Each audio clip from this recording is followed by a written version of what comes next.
جناب مختار صاحب باندہ سے عرض کرتے ہیں السلام علیکم ورحمۃ اللہ تعالی وبرکاتہ۔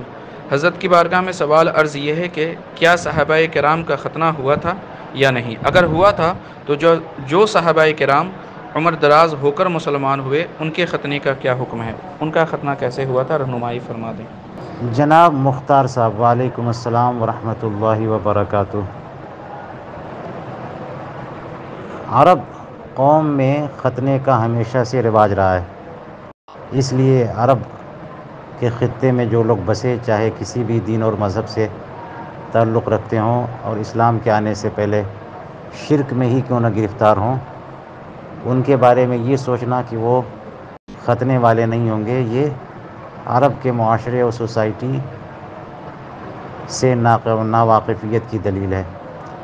اس لیے اس قسم کا سوال کہ کیا صحابہ کرام ختنے والے تھے یا نہیں تھے، یہ بالکل بیکار سا سوال ہے۔ اور یہ کہ جو صحابہ کرام بڑے ہو کر مسلمان ہوئے تو کیا ان کا ختنہ کیسے ہوا، یہ بالکل اس ملک میں کوئی عمر دراز ہو کر کے مسلمان ہو تو اس پر قیاس کیا جا رہا ہے کہ یہاں پر جو قومیں غیر مسلم بستی ہیں ان میں ختنے کا رواج نہیں ہے، تو ایسی صورتحال یہاں ہمارے ملک میں پیش آ سکتی ہے، لیکن عالم عرب میں یہ صورتحال نہیں تھی۔ اب سوال جو کیا گیا ہے اس میں اس کے جواب کے لیے صحابہ کرام کے تذکرے پہ کوئی کتاب اگر دیکھی جائے تو جتنی بھی کتابیں نظر سے گزری ہیں صحابہ کرام کی سیرت اور صورت اور ان کے احوال اور کارنامے اور خدمات یہ سب بیان کی جاتی ہیں۔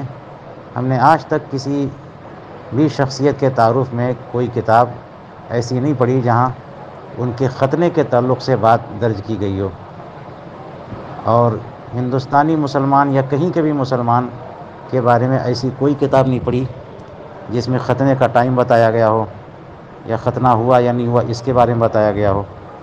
اور اگر اس تعلق سے معلومات حاصل ہو بھی جائے تو سائل کو یہ سمجھنا چاہیے کہ آخر اس سوال کا فائدہ کیا ہے۔ ایسے ہی سوالات پہ ہمارے بزرگان دین خصوصاً حضور مفتی اعظم ہند بہت ناراض ہوتے تھے کہ وضو نماز کے مسائل تو پورے معلوم نہیں ہیں اور صحابہ کرام کے ختنے کی تفصیل پوچھنے آ گئے۔ اگر یہ معلوم ہو بھی جائے تو آپ کی دینی معاملات اور آخرت کے معاملات میں کیا سدھار آئے گا، اور کس طرح سے آپ کے ایمان میں حلاوت پیدا ہوگی، اور آپ کی نماز اور روزے کس طرح سے مقبول ہوں گے۔ اس لیے اس قسم کے سوال سے اجتناب کر کے دین سیکھنے کی کوشش کیجیے۔